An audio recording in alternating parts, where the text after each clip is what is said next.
Live from New York, episode 100 of Season 3, the last episode of Season 3 of the Harvey Hour. My name's Nathan Harvey. So glad to be joined with you today. As always, I'm joined alongside my dad, Stephen Harvey. Good to have you here on this special occasion. It's NFL week.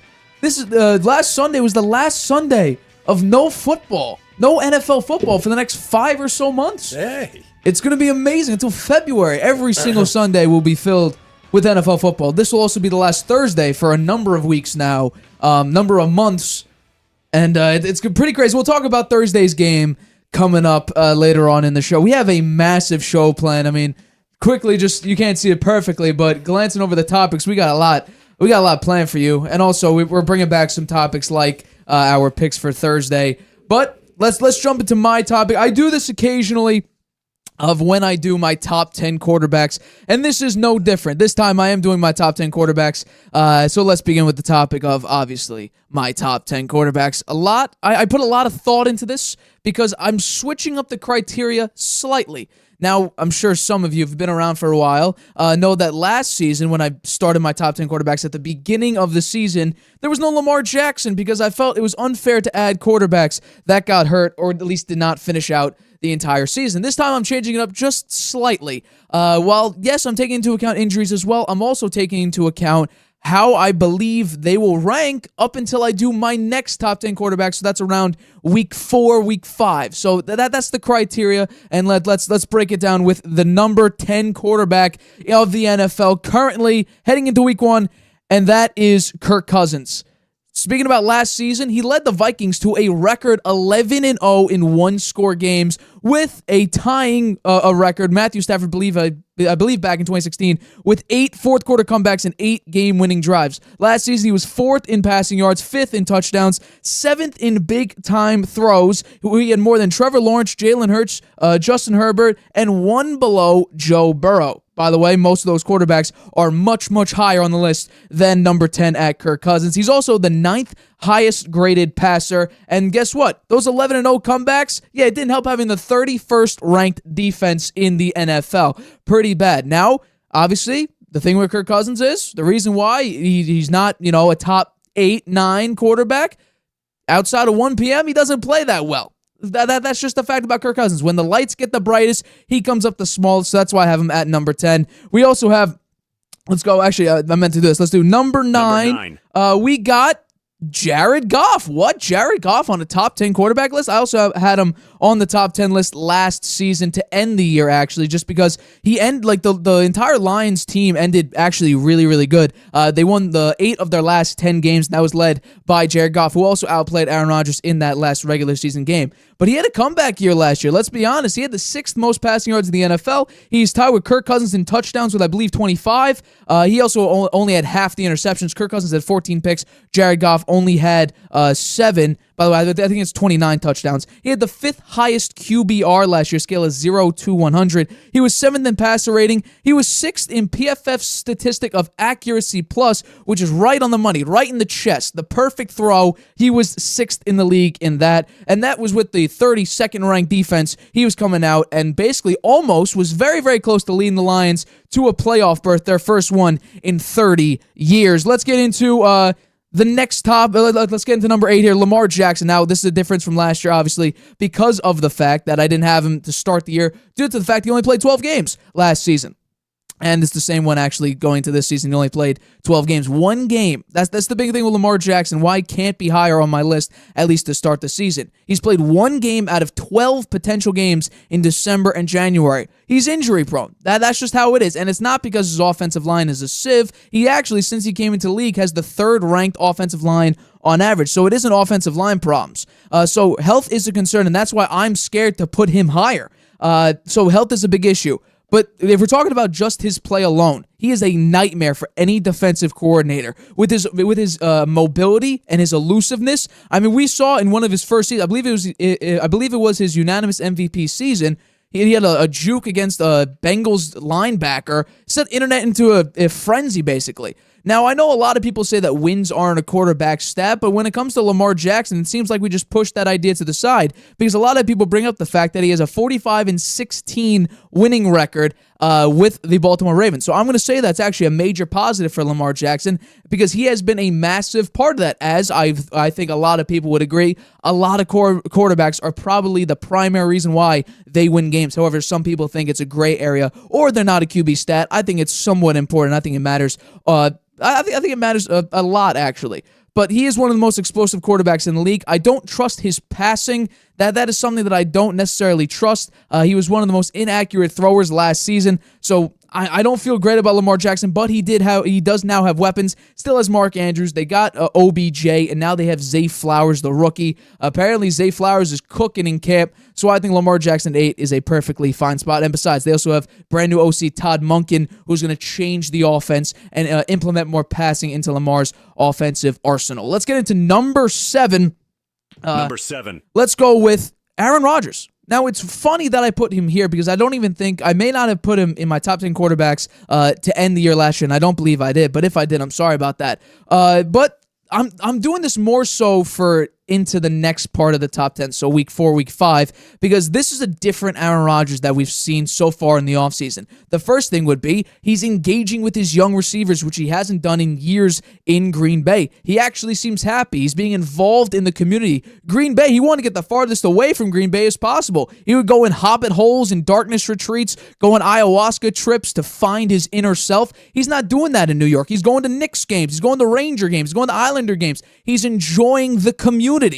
He's coming off a bad season, and that's what's interesting about it. But he does actually have a major improvement. He has probably the best defense he's had since he won the Super Bowl. He has now Garrett Wilson, a solidified wide receiver 1. Alan Lazard isn't going to really get you to the promised land being your wide receiver 1. Christian Watson and Romeo Doubs, both 2 rookie receivers at the time. He didn't really connect with them because guess what? That's what Rodgers did in Green Bay. This time, he's moving stuff around. He has a new mentality. He's a reinvigorated and re-energized Aaron Rodgers, and I think that type of Aaron Rodgers could be very, very scary. However, there is some cause for concern. His playoff record since he won the Super Bowl has been 7-9 with some very ugly losses to Jimmy Garoppolo and his head coach not even trusting him against Tom Brady. He decided to kick a field goal instead of going on 4th down for the touchdown. So we're talking about, Rodgers in the playoffs. We're seeing DJ Reed said the defense could be the best defense in NFL history, surpassing the Legion of Boom and the 85 Bears. I don't know about that. The Jets are talking a lot of smack for a team that hasn't won a Super Bowl since 1968 before man walked on the moon. So I think we need to take a pause here. However, Aaron Rodgers he's 1 year removed from being a back-to-back MVP. There's a lot of talent there. The offensive line and the tight ends give me a little bit of pause, but Aaron Rodgers should be a happy Aaron Rodgers this season, and I think that could be very scary for the rest of the NFL. Let's get into number 6. And that is Justin Herbert. Justin Herbert, a quarterback that I thought would have been one of the best quarterbacks in his draft class, and I had a lot of faith in Justin Herbert. I said on the show that used to be called Fast Break when I did my mock draft that I would actually take him over Tua Tagovailoa, and it turns out, nope, the Dolphins decided to go with Tua. Reportedly, Brian Flores wanted Justin Herbert, but I'm not exactly, I can't confirm that. That was a rumor that I heard. However, last season he was 2nd in passing yards, 8th in touchdowns. He was tied for 3rd in fourth quarter comebacks, a very, very clutch quarterback. He was tied for 2nd in game-winning drives. Throughout his career, he averages about 4,700 yards and 31 touchdowns per season. An incredible start to his career. And I'm sure we all remember how his career started. He wasn't even supposed to play. Tyrod Taylor, I think he had a collapsed lung or something right before the game, and he was told 20 minutes before the game, hey, by the way, you're starting for us against Patrick Mahomes. And up until late in the fourth quarter, he went toe-to-toe in his first game against Patrick Mahomes, which is absolutely incredible. And since then, he's gotten very, very close to beating Mahomes, but he hasn't quite gotten there. So maybe we'll see this season if they play against one another. I think that'll be a very, very interesting matchup. They'll play twice. I mean, do I think the Chiefs could maybe split the series? Potentially. But I have faith in Justin Herbert this season, but obviously we'll have to wait and see. But I think it's going to be good because he got OC Kellen Moore, who was the OC for the Dallas Cowboys, and he led the Dallas Cowboys offense to be like the highest scoring offense for the past 2 seasons. 30-plus points per game, which is absolutely incredible. So I think that'll only help out Justin Herbert. You got to be careful of Keenan Allen and Mike Williams, though. They're injury-prone receivers. I believe they missed 11 games total. But I believe you got Quentin Johnson as your wide receiver 3 now. That should help, at least depth-wise. I don't know. I got a lot of faith in Justin Herbert and the Chargers this season. I think they could be a very, very good team, and I think they deserve a playoff spot. Let's get into the next one, which is number 5, Trevor Lawrence. Now, I know a lot of people, I've seen a lot of top 10 lists, and he's, number 9, number 8, maybe even number 7, but not many people put him in the top 5. For me, though, absolutely I'd put him in the top 5 because he took the Jaguars to their first playoff series and their first playoff win since 2017. If we remember, that was Blake Bortles, and the Jaguars actually probably should have, but could have made the Super Bowl that year if it wasn't for Brady having a tremendous fourth quarter comeback back when he was on the Patriots. Since week 9 of last year, I brought this up before on the show way back when, he was first in completion percentage, touchdown to interception ratio, and passer rating. So he had a huge spark second half of the season. And now you add what he did last season. He beat out Justin Herbert, that incredible second half comeback,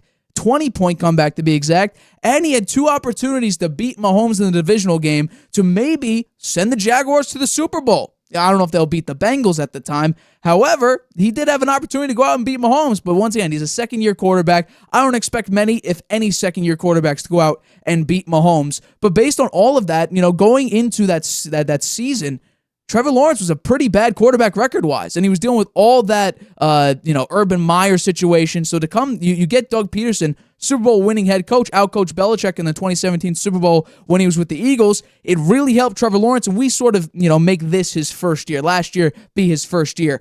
You add all of that together, now you add Calvin Ridley to that pack. It's a pretty good wide receiver core. You had Calvin Ridley, who the last time we saw him play was pretty explosive for the Falcons. I think the Jaguars, they're contending for the first seed in the AFC, but of course, we'll have to wait and see. Let's go with the next one, which is number 4. Number 4, Josh Allen. He's not in the top 3. He's not a top 3 quarterback. He had the most red zone interceptions last season. However, he was 7th in passing yards, 2nd in passing touchdowns, 2nd in QBR scale of 0 to 100, 3rd highest graded passer according to PFF. He basically made the Bills the kings of the AFC East. No one has really, come close to passing the Bills to take that AFC East crown from him. He arguably has the strongest arm in the NFL. I would say it's probably between him and Mahomes. Those are really the only 2 that you could say have the strongest arms in the NFL. He's also a tough runner. I think if you were to create a player comp of who Josh Allen is, it's Cam Newton and it's Big Ben. Big Ben with his size, Cam Newton with his mobility and athleticism.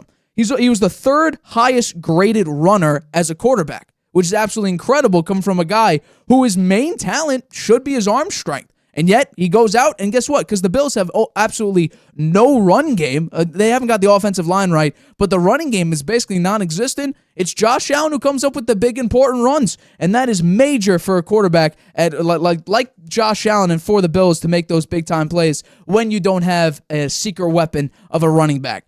Let's get into the next one, which is Number 3, Jalen Hurts. He just made it to a Super Bowl. Just made it into the Super Bowl for his 2nd season starting. That first season, he didn't start many games. Got subbed out for Nate Sudfeld. That was the end of Doug Peterson's reign with Philadelphia.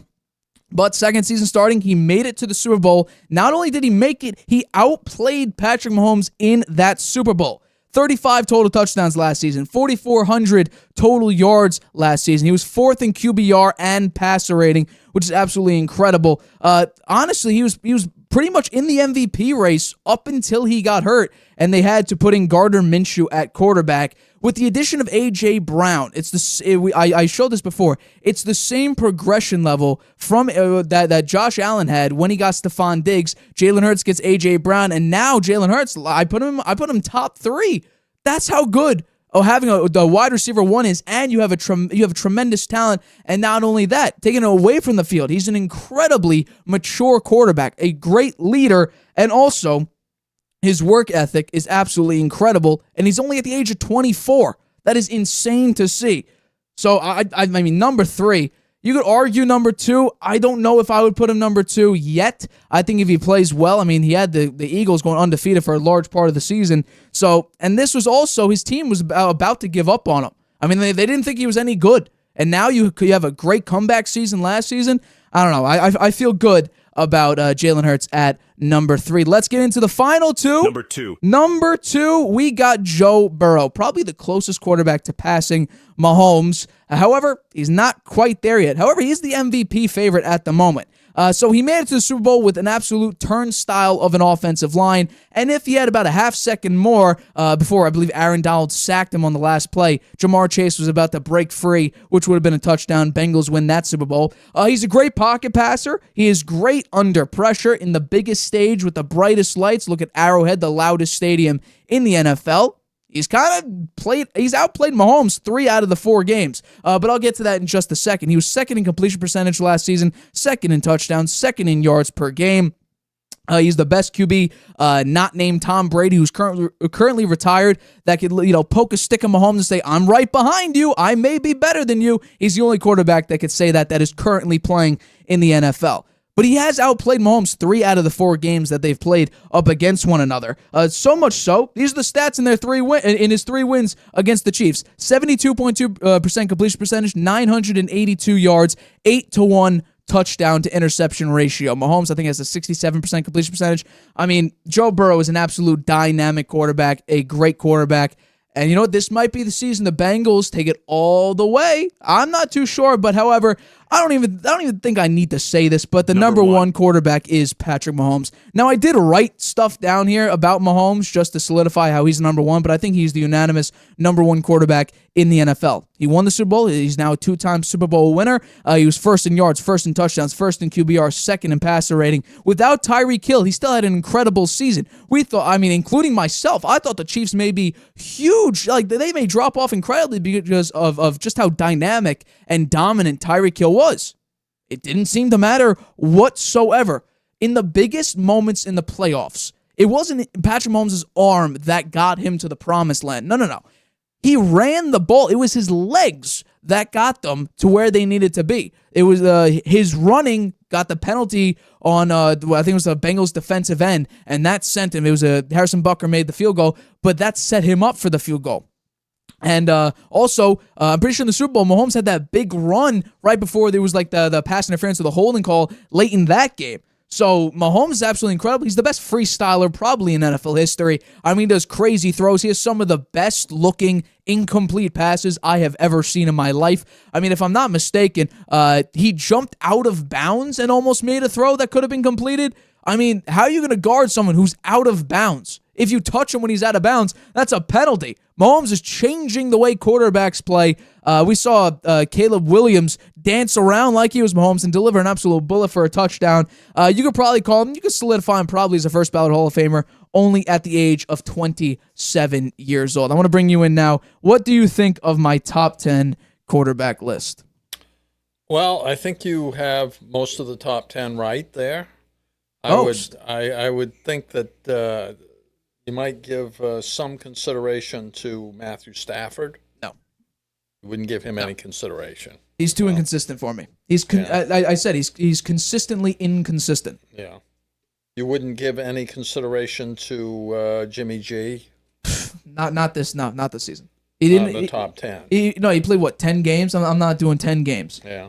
My honorable mentions that I wrote down were Daniel Jones, who had an absolutely incredible comeback season, and Dak Prescott, but I couldn't put Dak Prescott. I was going to mention Dak Prescott. Yeah, no, 12 games, 15 picks. I can't do that. Yeah. I can. And Daniel Jones, 22 total touchdowns. I'll give you the top 10. I think you get the right top 10. The order, though, I would argue that Aaron Rodgers should be number 5. You would put Aaron Rodgers in the top 5? I would. Why? Yeah.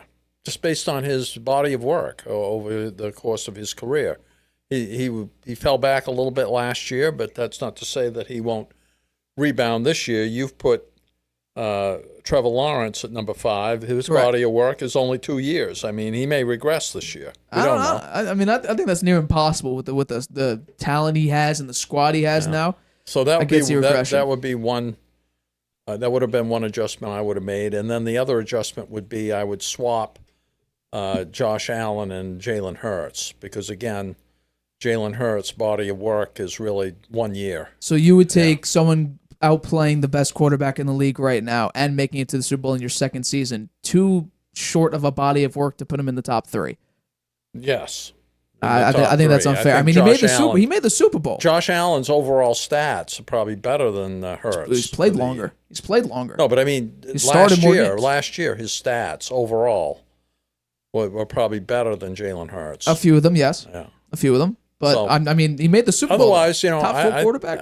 I know. I think he's a great quarterback. I just think he's only got 2 years of experience, so it might give him a little bit longer before I put him in the top 3. I'm just wondering, I think the Eagles are going to have a little bit of regression, not so much so that they drop out of the playoffs or even really drop out of the number 1 seed in the NFC East or maybe even the 1 seed in the NFC. But, I mean, he made second year. I mean, the Eagles gave up on him. They were reportedly looking for quarterbacks. They really had no faith. I mean, Doug Peterson benched him for Nate Sudfeld in an important game. So I don't know. He got fired because he got fired. Yeah, I mean, it was incredible to see what transpired. But hey, you know what? No, you could be right. Mm-hmm. But however, let's get into the next part here. The next part of my solo topics. I do this a couple times. I do a tier system of teams, and I call it Nate's Notches. So let's jump right into that with the first tier of Nate's Notches, which is dimly/unlit tunnel. Where do you see the end? Is there an end in sight for these teams? Is there a bright light at the end of the tunnel for these teams? Well, let's start with this. The Commanders. Sam Howell is a major question mark. Chase Young is not the defensive player they were hoping to be. I mean, he started off pretty good, and now injuries riddled him, and he hasn't been able to play that great. The Commanders overall, I don't think are a phenomenal team. They're not even really a good team. We're going to see exactly what Ron Rivera and Eric Bieniemy do so far coming up this season. The Colts, they are a dimly lit team. Oh, by the way, I normally do this. The top of the pyramid generally is more positive than the bottom. It's not just, one single tier. So most of these teams have a dimly lit the top. So Colts, Texans, Titans, Rams, and Packers, they are all dimly lit. The tunnel is dimly lit. There is some hope there, but not a lot. Anthony Richardson's the rawest quarterback coming out of this draft. I think it was very, very smart for the Colts to start him immediately in week 1, get him some reps. That's the mistake the 49ers made with Trey Lance, but that was based on circumstance. Jimmy G was just the better quarterback, hands down. Also, injuries plagued him, so that was just unfortunate. It's very, very smart to play the rawest quarterback that you have, play him immediately. The Houston Texans, C.J. Stroud, same thing. Young quarterback, first-time head coach. Same thing with the Colts, first-time head coach. A super, super young team. Very high picks the past few seasons. I'm saying that the Texans look better. I don't know. They may be able to double their wins, but I'm not too sure. The Titans, Will Levis. How do I feel about Will Levis being the next quarterback of the Tennessee Titans? I'm not exactly too sure about that, but you do have D-Hop. You do have Derrick Henry. Your defense is pretty good. I think it's an underrated defense. The Rams, I don't feel great about this pick. I think they could be, an unlit tunnel personally. But at the moment, I put them probably in dimly lit, probably edging to unlit. The things I'm hearing about, I'm going to talk about this later in the show. The things I'm hearing about, Matthew Stafford not being able to connect with his receivers because he's, the oldest of the group. They're all on their phones, and Matthew Stafford doesn't know how to connect with them. That's not a great sign. Your defense is non-existent. The only guy you really got there is Aaron Donald. Your running game ain't that great. Your offensive line was horrible last season. You got rid of basically all of your wide receiver weapons. Allen Robinson, it's unfortunate that he wasn't the guy you were hoping for. OBJ is gone. Cooper Kupp is dealing with an injury. Van Jefferson is probably your wide receiver 1 going into week 1. I don't love this. Matthew Stafford's probably out the door next season. Let's go with the Packers. Jordan Love is interesting. Jordan Love is pretty interesting. Can I see him? Can I hope he performed well? Yeah, I can hope for it. And you know what? I am hoping that he does well. Do I think that he's going to recreate what Rodgers did last season and go 8-9? I think that's very, very possible. We'll talk about that later. The Raiders, Jimmy G at quarterback, injury history, I don't love it. Defense was ranked 30th last year. Offensive line ranked 30th last year. And Jimmy G needs an offensive line and weapons to be successful. That's how he works. That is his offense. That is the Kyle Shanahan system that worked with him very, very well. So much so, he made it to an NFC Championship game, was one dropped interception away from making it to a second Super Bowl, and was up by 10 against Mahomes and the Chiefs in a Super Bowl. So Jimmy G worked really, really well with talent around him and a good running game and a good offensive line. The Raiders do not have that besides. They have Devontae Adams, who's one good receiver. They have Josh Jacobs, who just returned from his hiatus. He got about $1 million more, not that much more. The offensive line is terrible. The defense is awful. The 49ers have had a top 3 defense for a number of years now. The Falcons. I might be a little bit too harsh, and I probably should have changed this before the show. They're going to be a run-heavy team. They got Bijan Robinson. They have I believe, the 4th-rated offensive line. Their defense, I think that's where I'm going to be like, I don't know about that. The defense of Desmond Ridder, major question mark. Kyle Pitts also. He gets a lot of praise. I don't understand that personally. I could be completely wrong, but I'm not sure. Baker Mayfield, a quarterback for the Buccaneers, I know for a fact that's not going to work. I'm sorry, that is not going to work. I had faith in Baker when he was with the Panthers. He looked really good and completely disappointed me, and now he's going over to the Buccaneers. It's not going to be good. Offensive line's a question mark. You just lost your center probably for the rest of his career. Mike Evans, they may trade him strictly for trade value if your team's terrible. Chris Godwin may be another receiver out the door. Your defense, your pass defense hasn't been good for a number of years. Your rush defense, which is ranked number 1, 2 out of the 3 years Brady was there. That 3rd year, the previous year, it was terrible. I'm not sure if it was ranked in the top 10, but if your rush defense, which was your key to success, isn't good, your entire defense isn't that good. I don't trust the Buccaneers at all. The Browns, Deshaun Watson's a major question mark. I mean, Amari Cooper's going for a Cleveland Browns record right now for being the only receiver to potentially get back-to-back 1,000-yard seasons. It's never been done in Cleveland Browns history. And I think having a quarterback instead of maybe Tim Couch or RG3, you have, or even Johnny Manziel, now you have Deshaun Watson, who if he shows glimpses of what he used to be with the Houston Texans, the Browns could be moving up in my next Nate's notches. And finally, in the dimly/unlit tunnel, the Arizona Cardinals, worst graded franchise in a poll done this offseason. Kyler Murray's out for a number of weeks. Your head coach, there was a video released of your head coach trying to motivate your team. I mean, it put me to sleep, let's be honest. That was probably the worst motivational speech I've ever heard in my life. The Cardinals right now are a bad organization. They're probably going to get the first top 2 picks. I'd get Caleb Williams and Marvin Harrison Jr., and I'd be on my way into a full rebuild. Let's get into the next tier system, and that is the could be really, really good. Let's start with the Patriots. The Patriots could be very, very good this season. Their defense is always consistent. That's the one thing about the Patriots. They will give you pretty to really, really good defense. The offense is a major question mark. If Bill O'Brien could tap into what Mac Jones was his rookie year, the Patriots very well could be in playoff contention and could be fighting for the 3 or the number 2 seed, depending on how stuff works out with Tua and with Aaron Rodgers with the Jets. It's very possible if Mac Jones can be what he used to be in his rookie year. The talent scares me a little bit. They have the 26th to 20th ranked skill group. I don't love that. Mike Gesicki dealing with an injury. Riley Reif just went on IR, so we're either seeing Sidney So or Calvin Anderson at right tackle. I don't love that. It honestly scares me. So we're gonna have to wait and see what the Patriots offensive line is. The Lions, they could be doing something they haven't done in several decades, and that's make it to the playoffs, be the number 1 seed in the NFC North, and potentially win a playoff game. This team looks good. They were the most explosive offense entering last season. They have a very, very bright future ahead. They brought back their OC, Ben Johnson. Amazing move. Dan Campbell, I'm going for Coach of the Year for Dan Campbell. I really, really like the Lions. Let's go with the New York Giants now. Daniel Jones had just a tremendous comeback season last season. He was one of he had the lowest bad throw percentage in the NFL last season, which was absolutely incredible. He's toned it down with the turnovers each and every season. Offensive line's improving. Defensive line is great. The back 7, that's where you got to worry. The cornerbacks and defensive backs, that's the major worry of the New York Giants. They also have Saquon Barkley. The first day of training camp, caved after making a big hoopla about the running back market. So the Giants could be interesting. Will they make the playoffs? I'm not too sure because I do not know what Daniel Jones is. This may have been a one-off. Who knows? The Bears. Justin Fields got the most votes to be MVP, according to the bettors. I don't know how. I don't understand it, but he did. So I have to take it at face value and say maybe with an improved offensive line with DJ Moore, this team could be very, very good. So that's why I have him at the could be really, really good category. The next one is the Panthers. Bryce Young is the best quarterback coming out of that draft. A lot of people say, you had Adam Thielen, who's dealing with an injury, but, Adam Thielen was a pretty good wide receiver, too, for the Minnesota Vikings. Your defense with Brian Burns, very, very good, very, very underrated. We saw Steve Wilkes at the end of last season. He did an incredible job with the defense. So, they could be a very, very good team. It's building blocks here. We're building up to something important. The Steelers. Mike Tomlin still hasn't had a losing season ever in his career.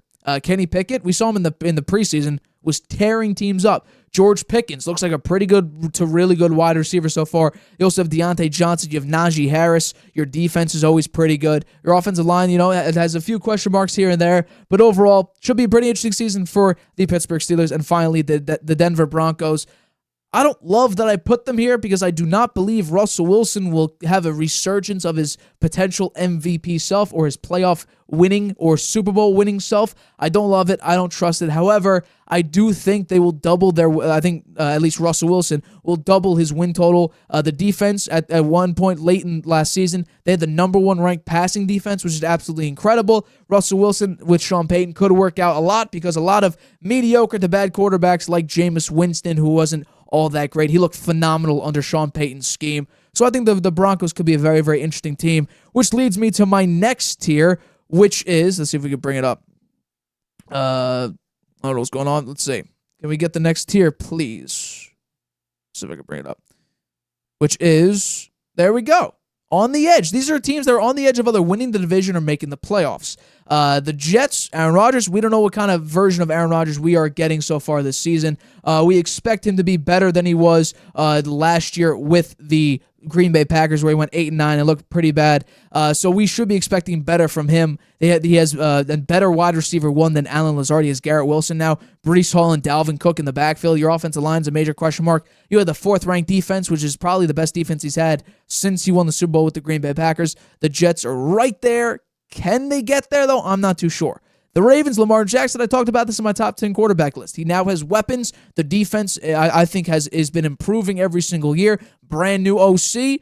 You got Lamar Jackson back. How long will he stay? Probably 2/3 to 3/4 of the season. We'll have to wait and see if he can stay healthy. But if he does, I think they can maybe contend with the Cincinnati Bengals to win the NFC North. And the Miami Dolphins are sort of the same thing. If Tua has one more head injury, his career is probably over. I believe Tua is learning jiu-jitsu to learn how to fall. Well, that's great when you could see him. Most of the time, when you have those big hits, it's from players that you don't see. So I don't know if the jiu-jitsu is going to really be helping Tua here, but it's really based on Tua. If Tua plays, they're probably going to be the number 2 seed in the AFC East, maybe the number 3, depending on, once again, how the Jets do. So they're right there. Can they make the playoffs? Probably, but obviously we'll have to wait and see. The Minnesota Vikings, they're not going 11-0 in one-score games anymore. Will they have the opportunity to go 11-0 in one-score games? I have no idea. I hope not, for Kirk Cousins' sake and just for the Minnesota Vikings' sake. However, they are right there. I mean, can we see a major regression? I'm not too sure we will. I think they may regress a little bit, just enough so the Lions can maybe take the NFC North, but they have Justin Jefferson, probably the best wide receiver in the league at the current moment. It's going to be interesting to see what they do next season. And then the Chargers. They're right there. Justin Herbert's right there when playing Mahomes. He can't get over that hump. And last season, the way that season ended, being up by 20 and in the second half, losing that major lead, it was embarrassing. Very, very embarrassing. So, I mean, I'm excited. They got Kellen Moore. Kellen Moore leading 30-point offenses with the Cowboys, with Dak Prescott being like a B minus quarterback, B plus if he's on a really, really good day. Justin Herbert's that B plus A minus type quarterback. You're improving at quarterback. Can Kellen Moore even improve as an OC? That's hard to do because he's already pretty good. We'll have to wait and see. Let's go with the next one. Let's see if I can bring it up here. Right now we're dealing with technical issues. The next slide here, we're going with definite playoff teams. Now, there's one team here that doesn't make any sense, but because the division is so bad, they are probably a definite playoff team, and that is the New Orleans Saints. I'll get to them in a second, though. The Cowboys, tremendous defensive front, tremendous defense all around. Dak Prescott, he's he has dealt with injuries. However, he's turnover prone. Pretty bad. 12 games, 15 turnovers. You don't want to see that. You got Tony Pollard in the backfield now. It should be interesting. I think the Cowboys are definite playoff teams. However, I don't think they'll win the division. I think it'll be close, but I think they will get into the playoffs just because the NFC is so weak. The Bills, I talked about this when I talked about Josh Allen. The Bills right now have the crowns of the AFC East, and at least in the previous years, no one has really, battled them to take that crown away. So at the current moment, the Bills are still AFC East favorites and a definite playoff team. The 49ers, Brock Purdy looked great when he was healthy. He went undefeated. So I think, once again, in the crippled NFC, I mean, the 49ers are a top 3, if not top 2. Some people may have them top 1 team in the NFC. The Saints, the NFC South is so bad. An 8-9 record won the division last season. the Saints have the easiest schedule in the NFL heading into the season. With Derek Carr instead of, Andy Dalton or Jameis Winston, this should be fun to watch. And he's back with his old head coach. This should be fun to watch. I'm rooting for Derek Carr. I'm rooting for the Saints. They're a definite playoff team.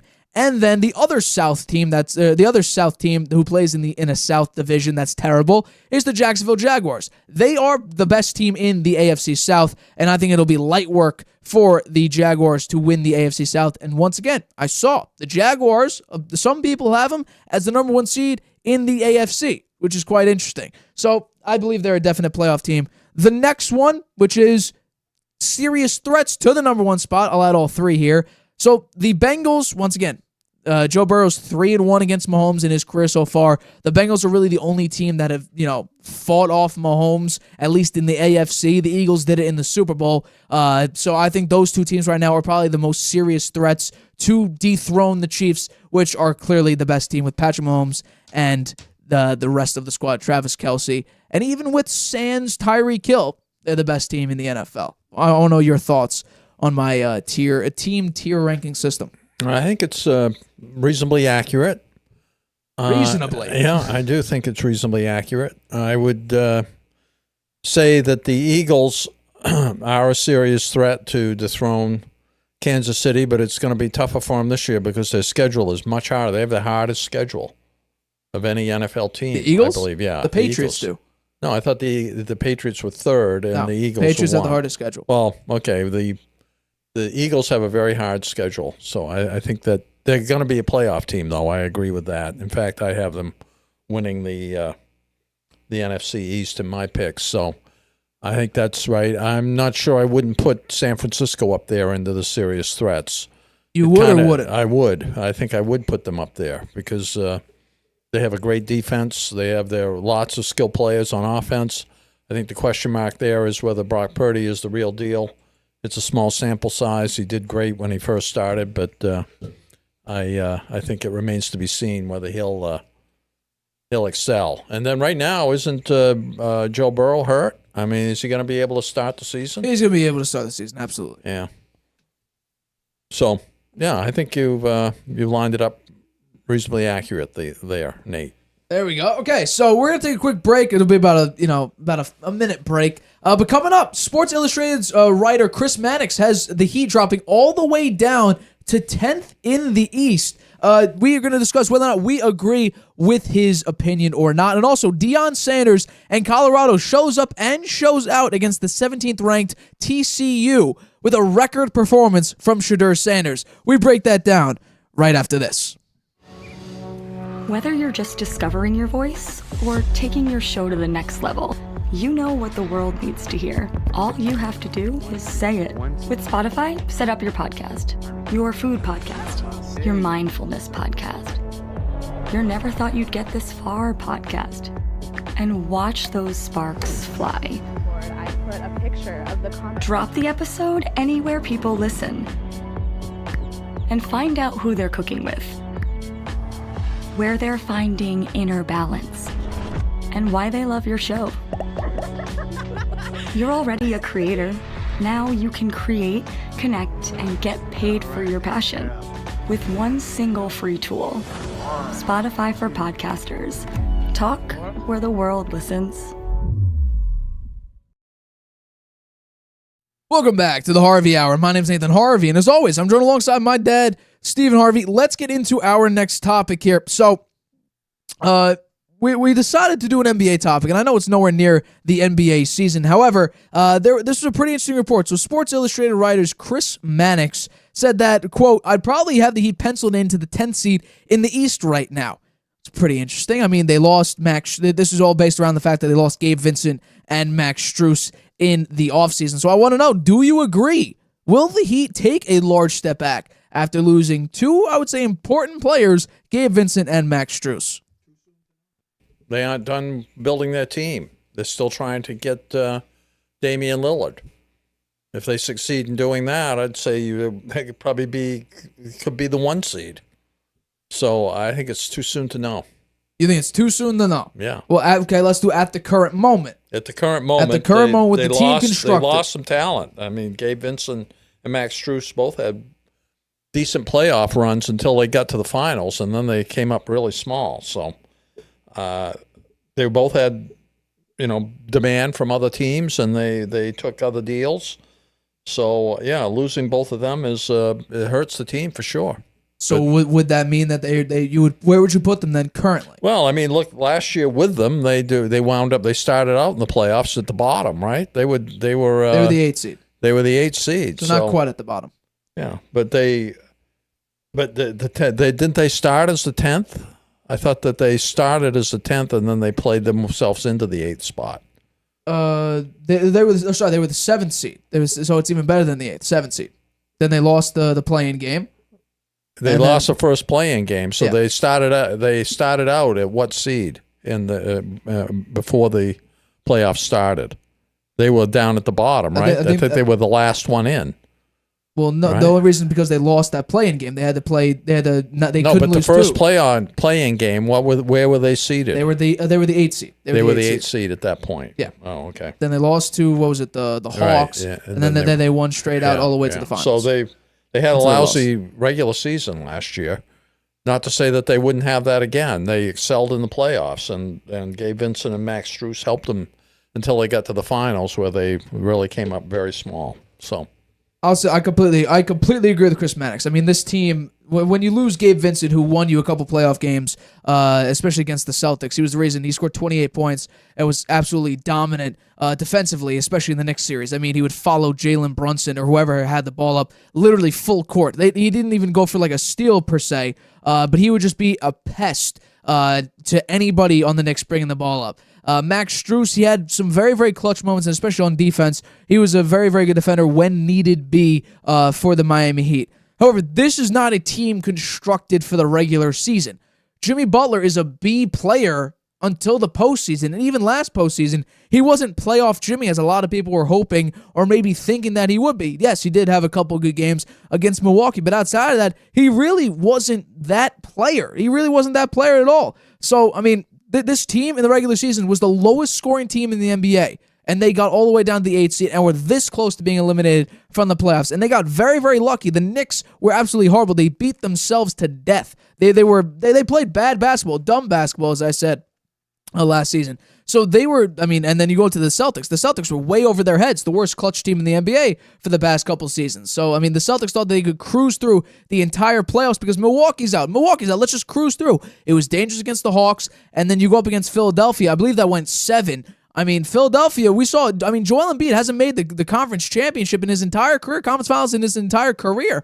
And then you go against the Heat, who are the 8th seed, low-scoring team. You thought, they got lucky the past two series. And what happens? You go down 0-3, and you have to claw your way. And then in Game 7, you just won 3 straight games. You thought you had him on the ropes. You play terrible and get eliminated. So I think that he got very, very lucky. And then going up against a team who was much better, well-constructed in the Denver Nuggets. Bench was very, very well-practiced, very, very connected. They took care of business, and they won, I believe, in 5. So this is not a team, even with Max Strus and Gabe Vincent, for the regular season. So to say that you're going to put them at 10th in the regular season alone, I think that is a perfectly fine place to put them in.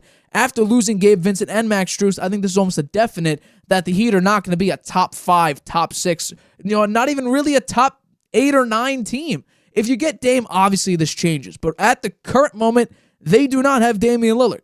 They don't have him. So I can't put them at the number 2, 3, or even number 1 seed because they don't have Damian Lillard. And now you have pieces that could have been used to go out and get Damian Lillard, and you kind of lost him. So now you have to, sort of maybe give up someone you didn't want to give up in order to get the superstar that is Damian Lillard. So personally for me, of course, I would trust, I believe this because it just makes the most sense. This team, yes, they made the NBA Finals. Yes, Jimmy Butler had 2 phenomenal games. In the regular season, the lowest scoring team, yes, they do have a phenomenal culture. However, lowest scoring team, horrible pace of play.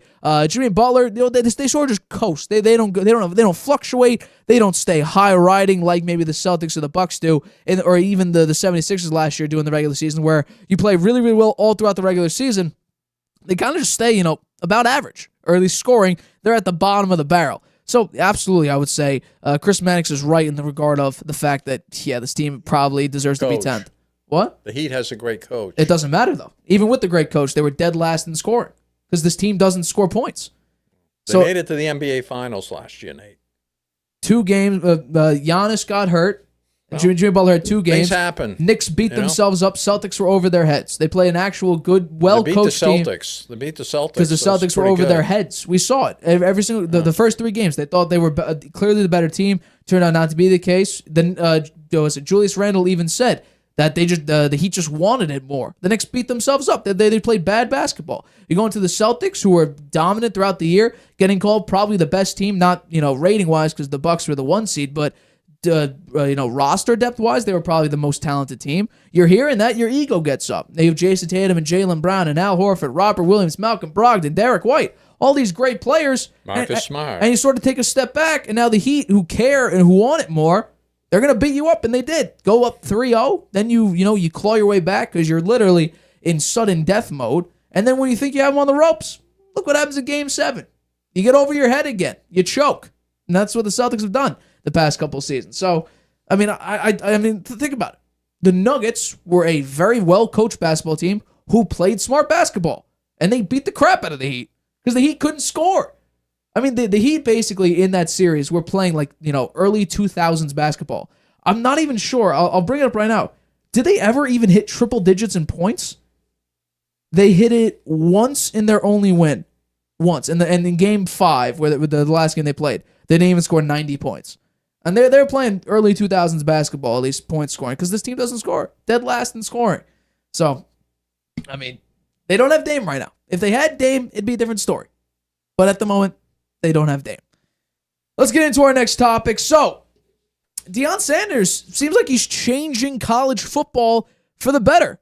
He coached up Colorado. They were 20.5-point underdogs by kickoff. His son, Shedeur Sanders, the quarterback of the Colorado Buffaloes, he came in ready to go. Travis Hunter, 5-star recruit. He came in raring to go. He played defense and offense, which was incredible to watch.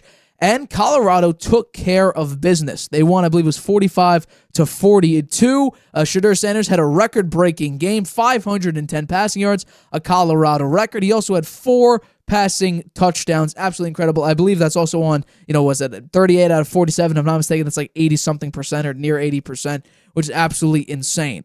So I want to know, and by the way, Colorado did get ranked. They were unranked. They currently are now ranked, I believe, 21st in the AP Top 25. So I want to know, does Deion Sanders and, maybe even Shedeur Sanders and Travis Hunter, do you think they will be at the end of the season in the college football playoff? Ooh, that's a tall order. I think that they'll improve Colorado by a long shot, right? They already have. Colorado was a terrible team last year. They brought a ton of players over that came with from Jackson State. And other players that want to be with Deion Sanders. I think Deion Sanders is a motivating guy. He's someone who has a lot of credibility because he was a fantastic NFL player, a Hall of Famer. I think that he can motivate that team, and I think maybe they were playing a little over their heads in the game on Saturday, but it was a fantastic game. We watched it. It was a great game to watch. Every time TCU came back and actually took the lead a couple of times, Colorado went right down the field and scored. Shedeur Sanders, if he keeps playing like this, he's a Heisman Trophy winner. 510 yards passing. He did that as the first game with Colorado and broke the school record for passing yards in a game. So and actually Deion Sanders' other son, Shiloh, plays defensive back for the team as well. So I think they got a really good. I think Deion's created a great culture there. They talked about after the game. We practiced. Our practices are excellent. We've learned a lot, and we have great coaching staff. I think Deion surrounded himself with a lot of good coaches. So I do think they'll be a contender. Whether they make it to the Final Four or not, I think that remains to be seen. And their schedule. It's not like they're playing a ranked team every week. So right. Some of there's probably 4 other teams that have a tougher schedule. They're playing the ranked teams that may wind up with really good records too. So I think it's premature to say whether they make it to the Final Four, but I do think that they will be a contender. I'll say this. This is the schedule, by the way. I want to see that Caleb Williams game is going to be very, very interesting in Week 5 against USC. Oregon just put up 81 points, which is absolutely incredible. But right now, Colorado's ranked 21. Do I think that they can get to the top 4? I think it's a very, very tall task, to say the least. However, I will say this. Deion Sanders is doing something very, very fascinating. He's bringing something new to college football. He basically shoved the previous Colorado team out the door. He brought back a few defensive players. But basically, that first press conference, it's notorious. Deion's basically saying, a bunch of you will be gone. And he brought in a bunch of people from Jackson State. The one thing Deion Sanders can do, let's say he's in the SEC, the one person who can go up against like a Nick Saban and compete for recruits is Deion Sanders. His personality bleeds into the rest of the players on Colorado. By the way, you talked about Deion Sanders' son, was named Shiloh. He was tied for his team in tackles with 10. He led his team in solo tackles with 9. So he had a great defensive performance. Dylan Edwards, the running back, 3 receiving touchdowns. He didn't run the ball particularly well, 6 for 24. Not that great. He also had a rushing touchdown. But, more credit to Shedeur Sanders. I think him and Travis Hunter, by the way, Travis Hunter, absolutely insane. He had 119 receiving yards. He also had an interception, a goal line, or I guess red zone interception, not quite on the goal line. It was one of the greatest interceptions I've seen in college football. Very, very well-read route. I mean, that's why he's a 5-star recruit. Deion Sanders can bring in this type of talent.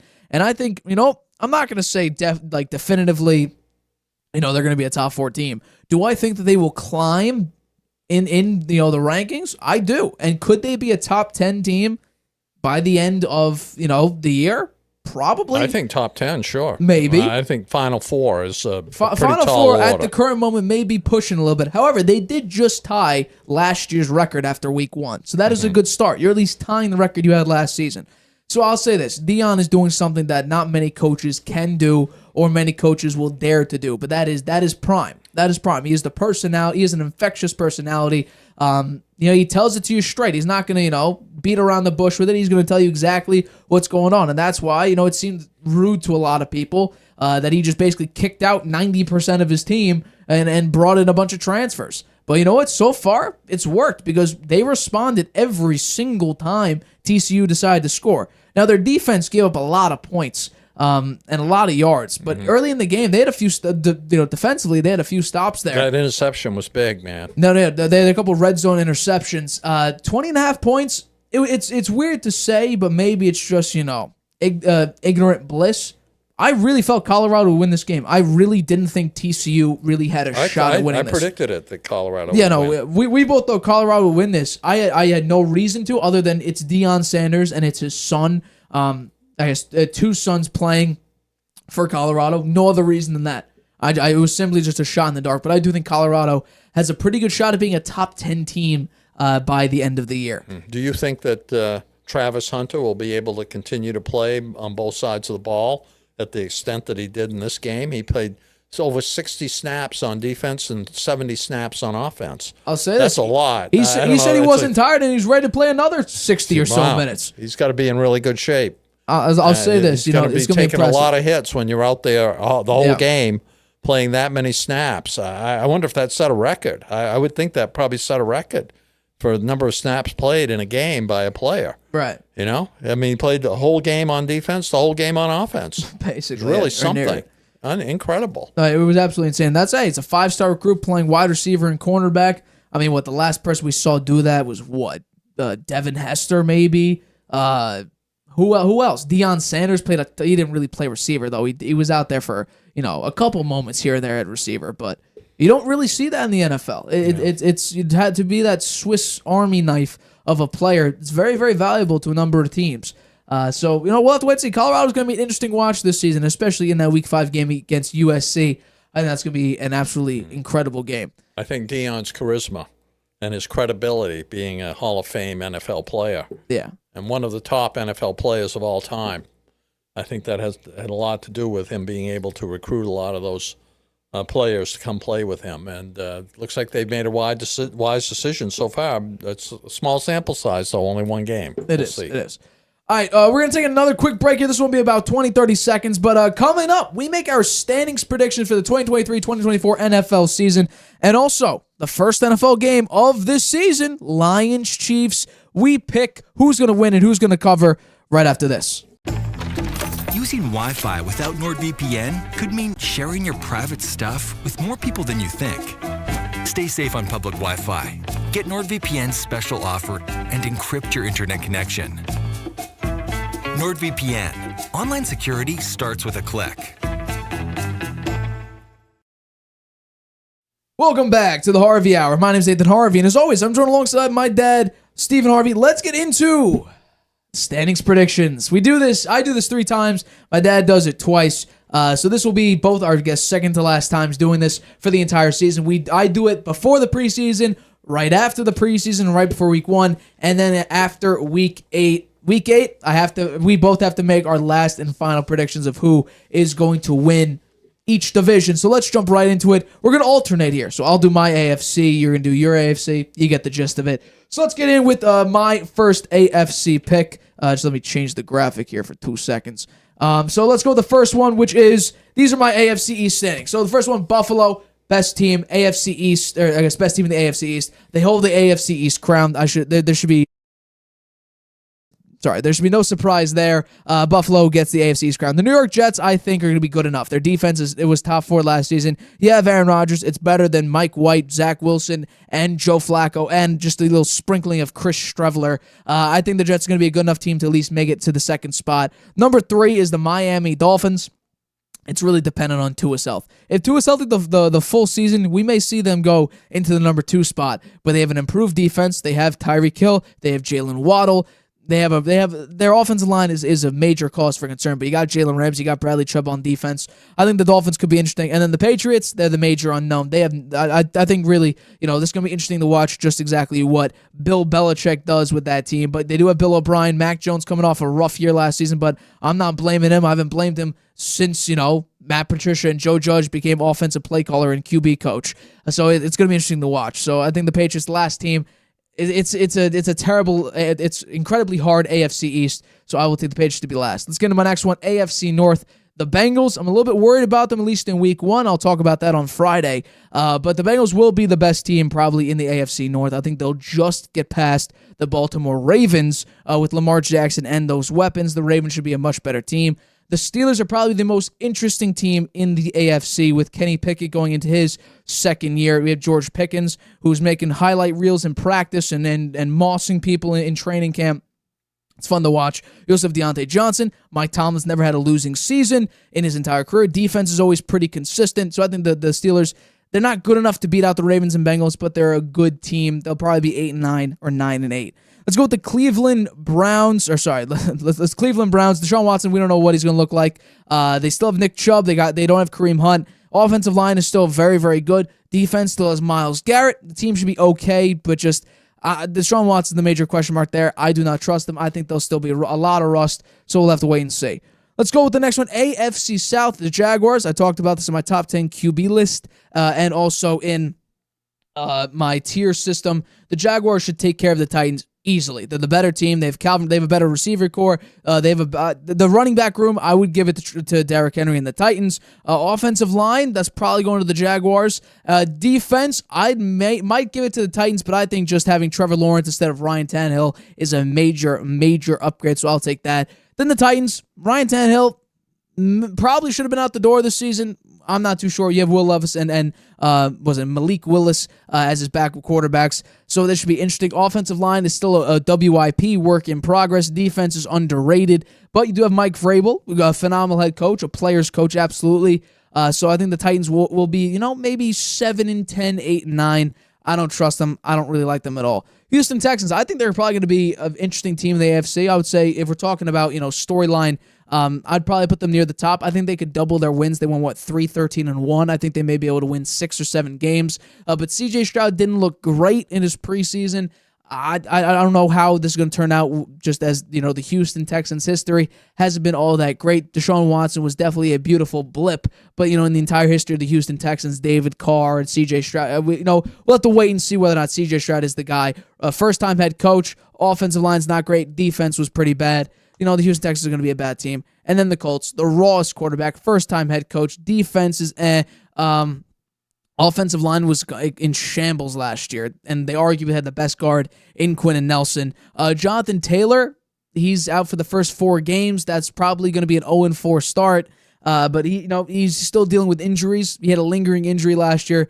The Colts could be in danger of they may be competing for the number 1 pick, but I don't think they will be, solidified number 1 pick, because that's a very, very hard thing to do with a team like the Arizona Cardinals. Let's get into my AFC West. Not really much to say. The Chiefs are the best team right now in the NFL.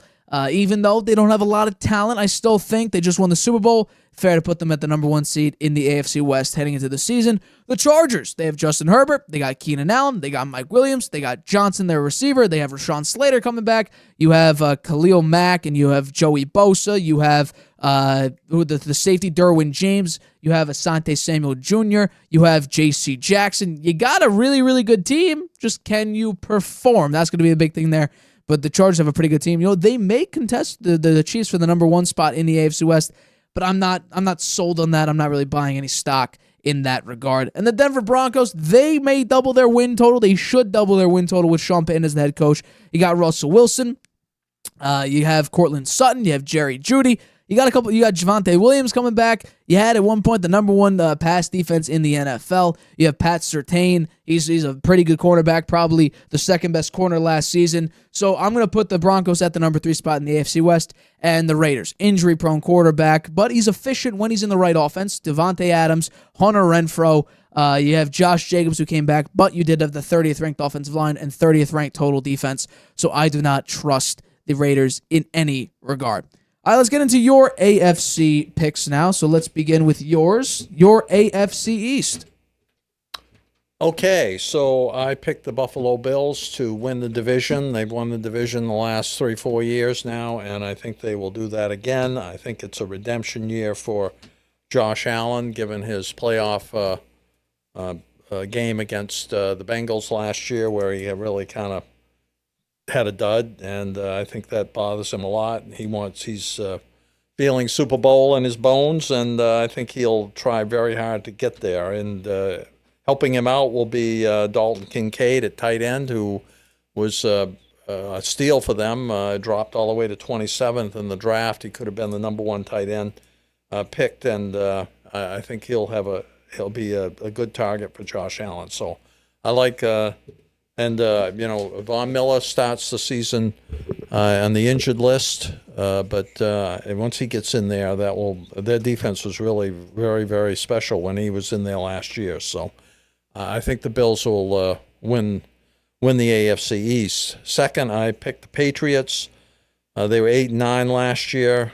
Their schedule is tougher this year, but I think the team's better.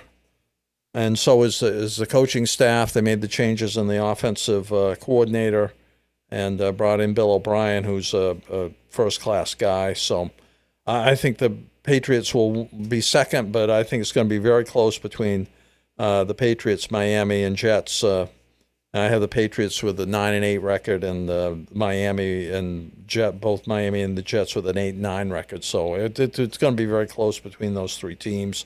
I think there's a lot more parity in the NFL these days than there has been in the past, and there's a lot of teams that are going to be in that 9-win, maybe 10 wins, maybe 8-win category, and I think that'll make the season a lot more interesting and fun to watch.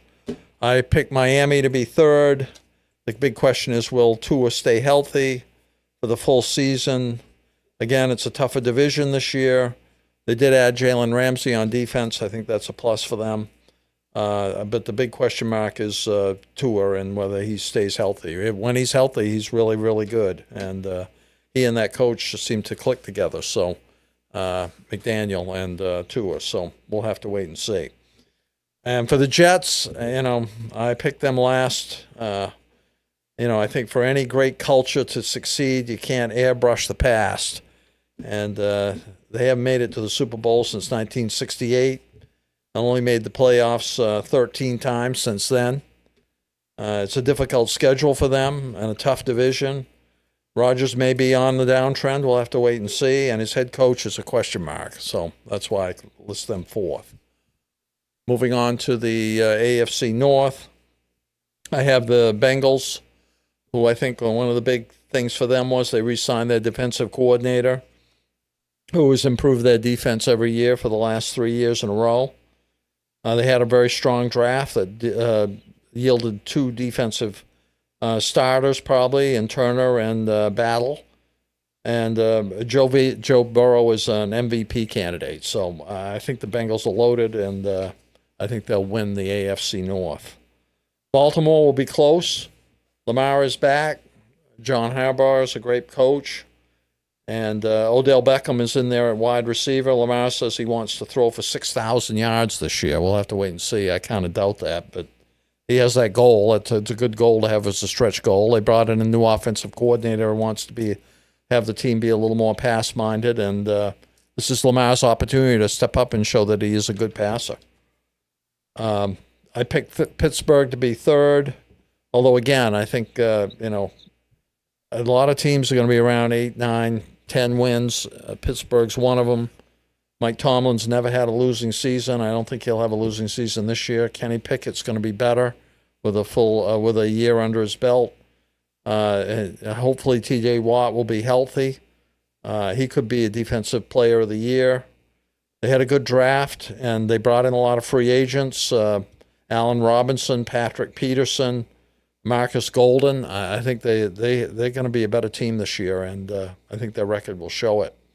Cleveland, I'm never, as you know, anybody who's watched the show, I'm not a big Cleveland fan. I think Watson is overrated, and I think that the Cleveland's had 32 different quarterbacks since 2000 to start. That's impressive. Yeah. They have Elijah Moore and Cedric Till, but they're in a very tough division, and just based on, again, the culture part of it and the way they played, I just don't think they're gonna do much, and I think they'll be in last in that division and not make the playoffs. For the AFC South, I picked Jacksonville. I think Trevor Lawrence and Doug Peterson are a special combo there. Doug Peterson, former quarterback and quarterback's coach, knows how to get the best out of quarterback play, and he's definitely helped Trevor Lawrence a lot. They haven't made back-to-back playoffs appearances in 24 years, but this year I think they're going to do it. I think they're going to win the division, and I do think they'll be stronger than they were last year with more confidence and start the year better than they did last year, where they started losing a lot of games and they had to really scramble at the end there to make the playoffs. The Titans, they fell to 7-10 last year. I think they're going to rebound with fewer injuries. Injuries really hurt them last year. Tannehill was hurt for a good part of the season. I don't think this is Will Levis's year. I don't think he's going to get onto the field. I think Mike Vrabel's a really good coach. They have a great running game. And I think that they will contend in the South, but I don't think they'll beat out the Jaguars. Houston, this is a rebuild year for them. They got their 2 foundational pieces in Stroud on offense, C.J. Stroud, the quarterback, and Will Anderson on defense. But they're both very young, and 2023 is going to be a learning year for them. They've got a new coach in DeMarco Ryans. I think they have a foundation built now with those 2 players to build around, but this is going to be a learning year for that team, and I don't think they will contend. The Colts, again, they've got a new coach, Shane Steichen, who's had success with Justin Herbert and Jalen Hurts coaching them. He has a quarterback in Richardson that I think in a lot of ways is similar to Trey Lance. He's someone who hadn't played much college ball and shows to be a very special athlete, but really doesn't have any experience. So we'll have to see. I think they're making the smart move, making him the starter, they aren't going to do much this year. They're going to be in last place. So I think the putting him out on the field and letting him play is the best thing to do to find out whether he really has it, and give him the experience that he needs to if he really is going to be good, to move up and be one of the better quarterbacks in the league. I think the owner is crazy on that, on the Colts, and the way they've treated Jonathan Taylor, I think, is a disgrace. And that situation's bad. I don't know how it's going to resolve itself, but that could be a disruption in the organization. So I have to wait and see. Moving on to the AFC West, I have the Chiefs winning it. They won the Super Bowl last year. They got to be the number one team to contend to get back there. I think most people believe that. Mahomes and Reed, they average 13 wins a season for the past 5 years. That's outstanding. They won last year's Super Bowl. Mahomes is a high choice by many for MVP.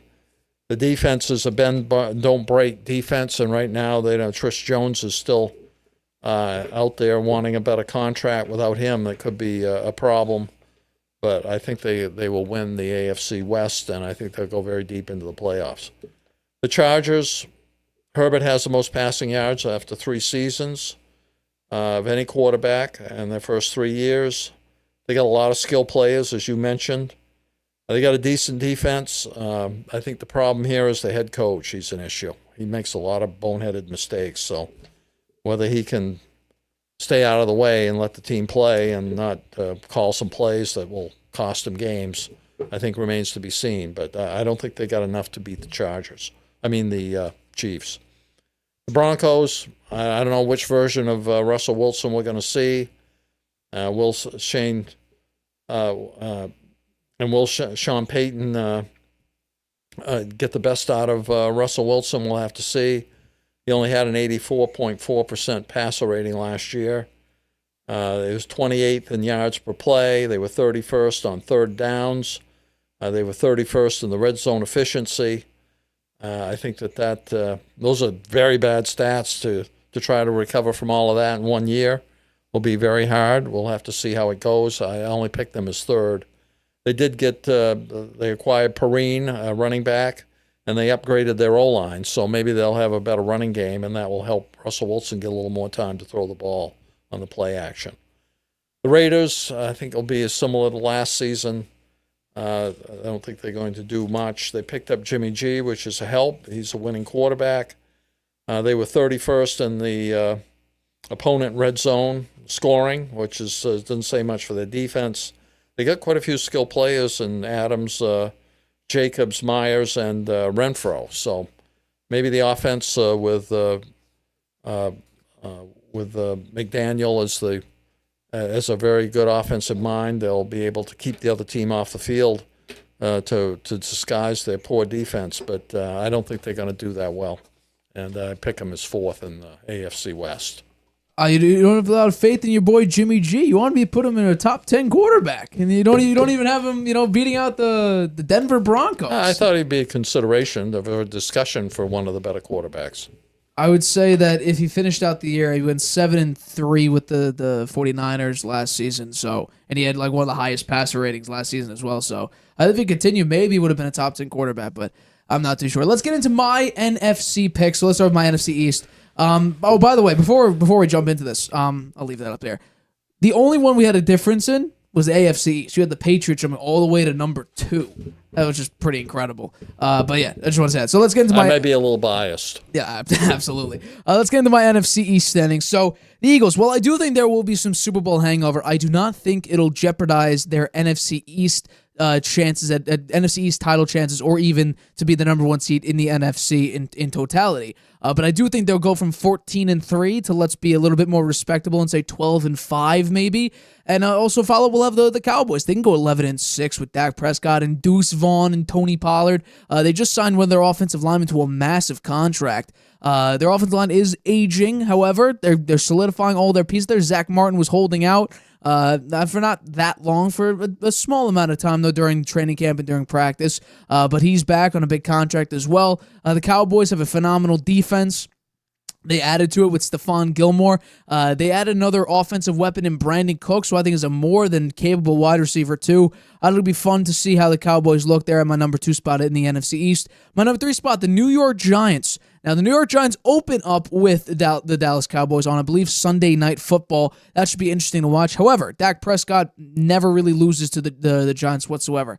But the Giants themselves, this is going to be an interesting season. Was this a one-off for Daniel Jones? Or now that he has weapons, will he improve? We saw improve with, competent coaching with Brian Daboll. He deserved to win Coach of the Year. I called it all the way back in week 1 after how I saw the Giants, come back against the Tennessee Titans, albeit the Titans weren't a great team.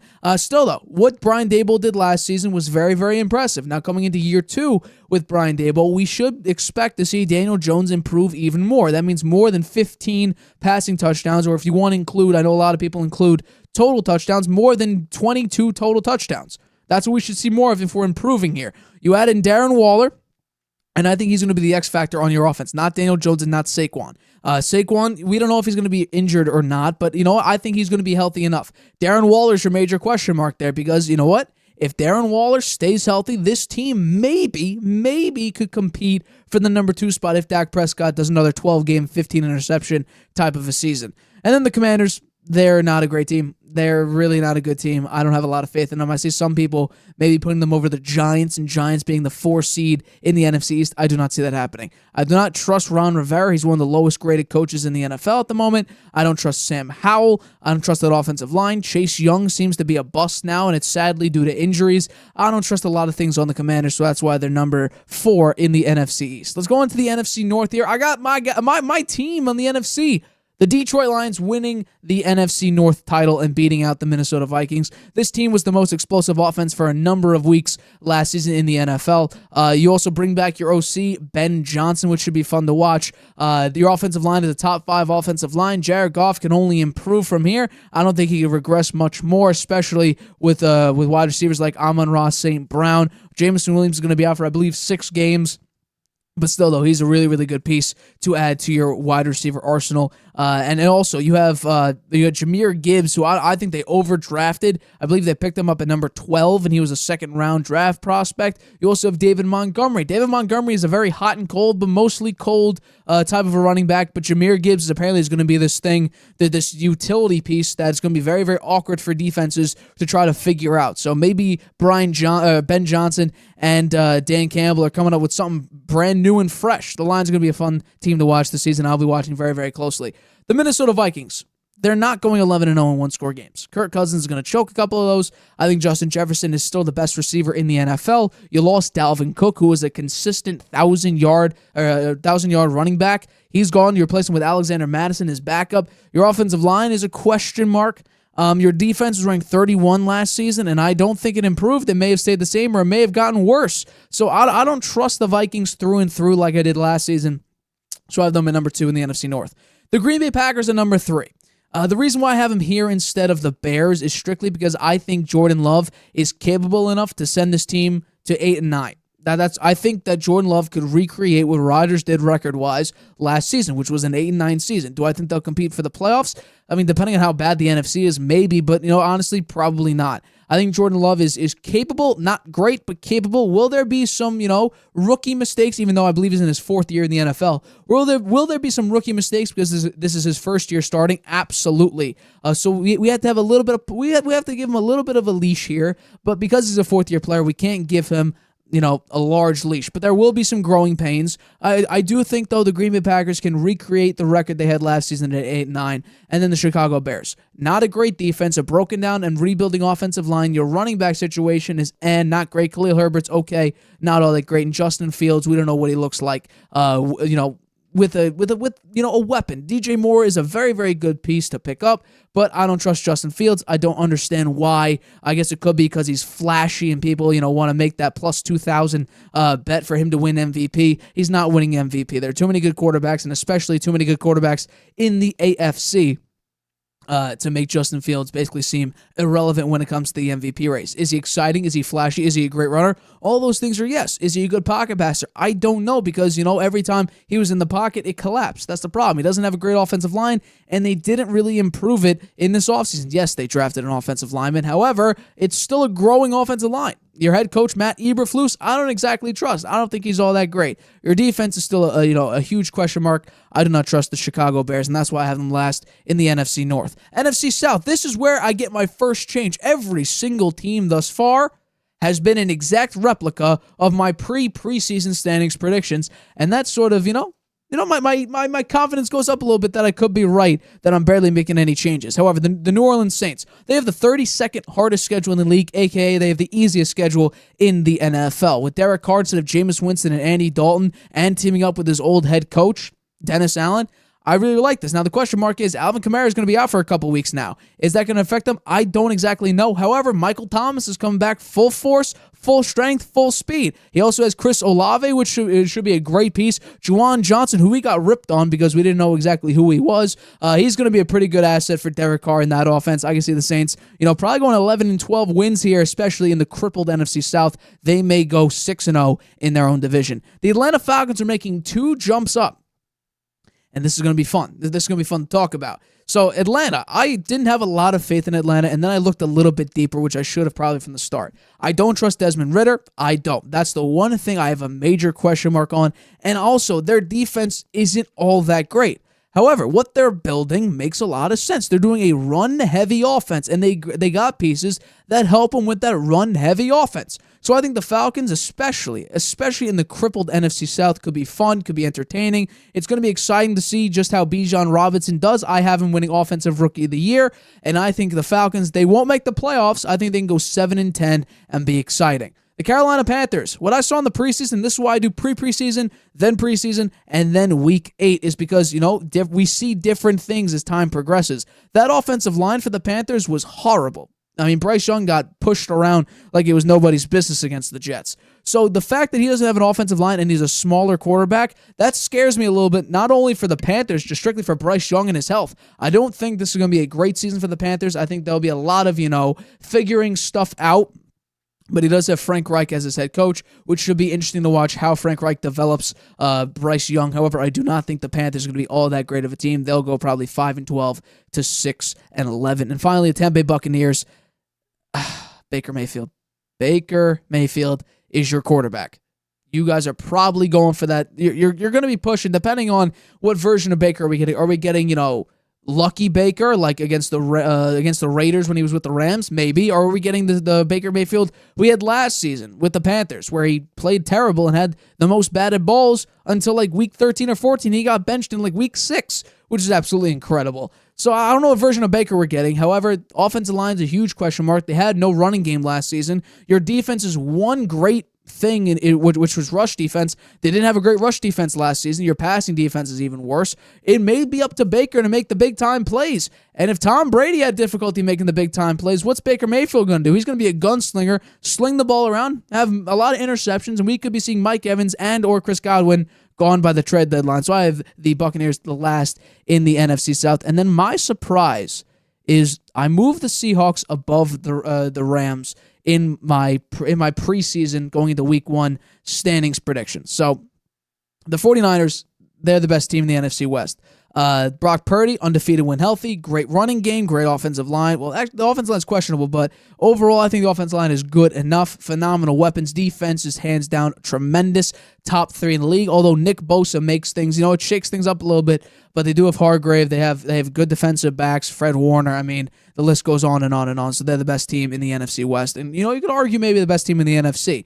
The Seahawks, it's been really, really good offensively. You picked up JSN to DK Metcalf and Tyler Lockett. Geno Smith, I don't think he'll have the Geno Smith we saw last season. However, can he go 66% completion percentage, 4,100 yards, and maybe 28, 29 touchdowns, and minimize your interceptions? Sure, I definitely could see that, especially with the talent they have.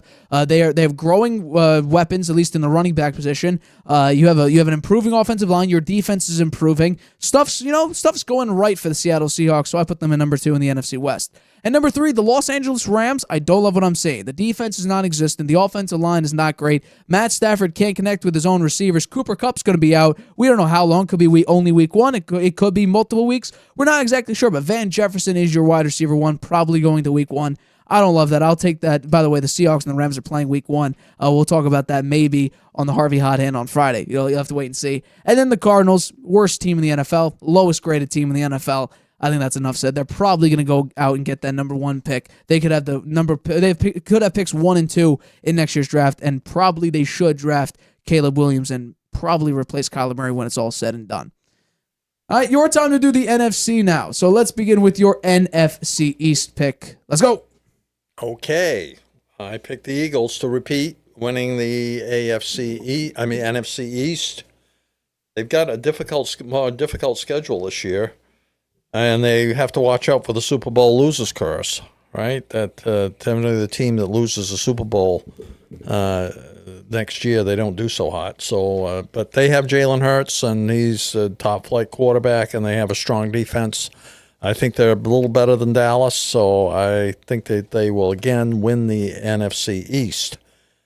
Dallas, the big question mark there is Dak Prescott going to be better? Is he going to rebound and not throw so many interceptions? That really hurt him last year, cost him a playoff win for the most part. 2 bad interceptions in that playoff game against San Francisco.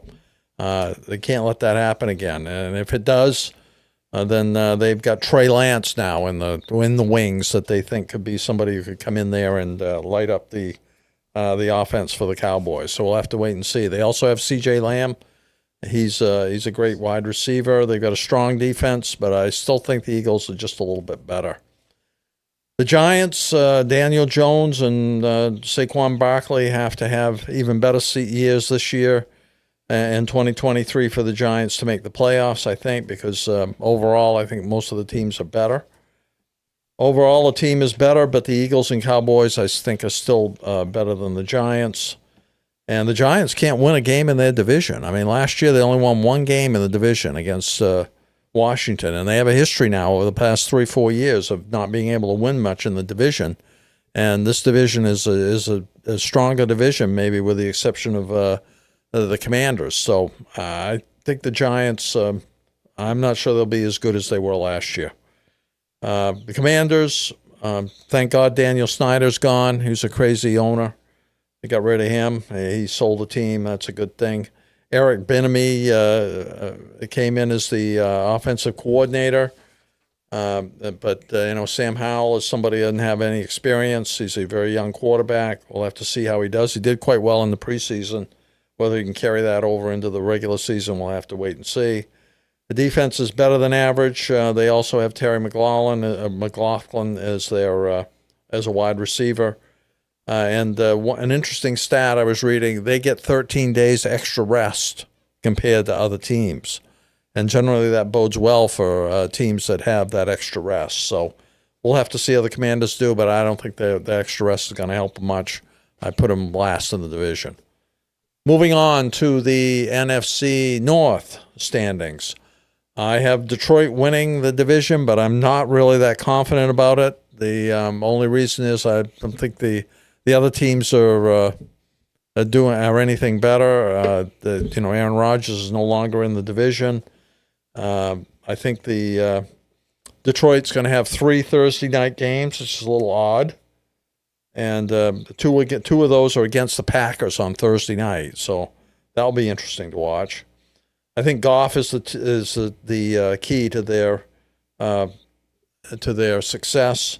They also had a pretty strong draft, so we'll see. Detroit Lions being in first place, that's not something you see very often over the past 50 years. So whether they can make it or not remains to be seen. I like their coach, and we'll just have to wait and see. The Packers, no more Aaron Rodgers. Jordan Love has 4 rookie receivers and 2 with only 2 years of experience. I think that's a tough situation, a tough position to put him in, given that he will be the first time he's been the regular starter and expected to play every game this year. To put a receiving core out there like that for him is going to be very tough. They do have a great running game, and they have a decent offensive line, and the defense is strong. So maybe you can do some game management there along the way if the receivers don't pan out as well as they hope. The Vikings, they won a lot of games last year by one score, and they had a lot of games where they came back to win. They had the biggest comeback in NFL history in one of their games. I don't see that happening again in 2023. I think this is Cousins last year in Minnesota. I think he's going to get some good offers from some other teams, maybe the Los Angeles Rams. I think Justin Jefferson's the best wide receiver in the NFL. Has a good chance to win the Offensive Player of the Year 2 years in a row. We'll have to wait and see. I think the defense is a question mark. They're going to have that Cousins to Jefferson combo going well for them to do well. I see them regressing in 2023. The Bears, I think Justin Fields overrated. His stats, if you look at his stats so far overall, he's right in line with Davis Mills. So I think he's that bad. So I think he's an athletic guy and he runs the ball well. Whether he can get a passing game going there remains to be seen. I think they strengthened the defense some this year, which was terrible last year. But this is not the Bears years. This is the same old Bears as far as I'm concerned, last place. Moving on to the NFC South. I think the Saints are going to win the division. As you say, they got a very easy schedule. They added Derek Carr. It's a big improvement over Andy Dalton, who I don't know why they let him play last year. I would have played Jameis Winston in there once he got healthy. Both the offensive and defensive stats will improved over the prior year. In a weak division where 8-9 was the winner last year, I think that they will find a way to win the division. The Falcons, it's the fifth. They have 5 consecutive losing seasons now. They have a soft schedule, which will help them. I think that drafting Bijan Robinson was a smart move because they have a very good offensive line, and they've actually improved it even more.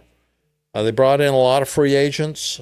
So I think they could surprise, and I see you move them up to second, and I agree with that. I think that they will. I think they may give the Saints a little bit of a run for their money too, but I don't think they're quite as good as the Saints because of the quarterback play is better on the Saints. Panthers, it's a rebuilding year for them. They got a new coach who's a good coach. I like Frank Wright. Bryce Young. They gave a lot to get him, as they did for Sam Darnold. They gave a 2, 4, and a 6 for Sam Darnold, and a 5th round for Baker Mayfield, and two first-round picks, 2 second-round picks, and DJ Moore to get Bryce Young. So they've tried hard to get, that franchise quarterback. Hopefully they've done it this time because they've given up a lot over the past 4 or 5 years to bring in quarterbacks that really haven't succeeded.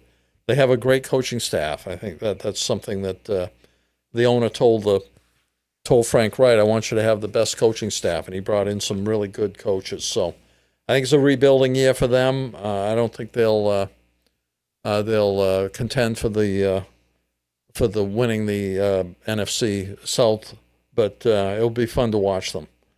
The Bucs, no Tom Brady, replaced by Baker Mayfield. I mean, that's a pretty steep drop. Right? I mean, absolutely. Couldn't drop much more than that. And Kyle Trask, if Baker doesn't perform. So, they were 17-31 before Brady got there. And I think they're back on that road. I think Todd Bowles is a good defensive coordinator, but as a head coach, I don't think he's that good. He's proven that last year, and with Tom Brady as his quarterback, and when he was with the Jets as well. They have the worst rushing attack in the league, and they both the running backs are gone. So I don't know who they have there that's going to run the ball, but it's going to be a long season for them. I think they could have one of the worst records in the league. I will say this before you jump on your NFC West. Baker Mayfield is currently the favorite to lose his starting job. So yeah. Let's go continue your list. I thought it was just a cool little tidbit. Okay, on to the NFC West. I have the 49ers winning the division. They have the best offensive head coach by far in the league. He's really a special guy. Lots of other teams try to copy his offensive schemes, and on top of that, they've got one of the best defenses as well, and they have Bosa on their team. I think that they're going to be. I really think they're going to be dominant this year with lots of offensive skill players. And I guess the question mark will be: will Brock Purdy will his elbow be okay? Will he continue to be a winner? He looked okay in what little time they let him play in the preseason. He's going to be the starter. Hopefully they don't have to go to Sam Darnold, who is, in my mind, never going to be a winner in the NFL. Second place, I've got the Rams. I think they'll only be a little better than their 5-12 record last year, but I think the other two teams are going to be even worse. So they only have 3 stars, really: Stafford, Kupp, and Donald. They traded away Jalen Ramsey, who was a decent defensive player. He didn't have a very good year last year. And they're a very young team. They have 15 draft picks this year. So I think, in a way, if the 3 stars can't really be stars, then the Rams are not really going to go much of anywhere. The Seahawks, Geno Smith, I think he comes back to earth in 2023. They have Jamal Adams as a stud on defense. Other than that, I think the Seahawks regress. And the Cardinals, no Kyler Murray until late in the year. Even then, who knows? Kyler Murray is somewhat of a question mark these days. They got a new coach, too, Jonathan Gannon, who was with the Eagles as defensive coordinator. They lost 7 games in a row to end last year. I think more of that losing is going to continue in 2023. And with that, Nate, those are my picks. There you go. We wrapped everything up there. It's time for the final topic and the first time we're doing it of the 2023 season. So we have an NFL game that we're going to make a pick on. So the Chiefs and the Lions are going to face off for the first game of the NFL season on Thursday Night Football on NBC. This is the first time Jared Goff and Patrick Mahomes are facing off since the 2018 Monday Night Football thriller, which is probably the greatest Monday night game of all time, where Jared Goff outplayed Mahomes in that Monday night game. Now, a lot of stuff has changed. Mahomes has won 2 Super Bowls. Jared Goff has lost a Super Bowl and has been traded to a different team. So a lot has changed, but this is the second time both of those players are going to be facing off against one another. So I think it's time. I'm going to make the pick first. I'm going to make my first pick.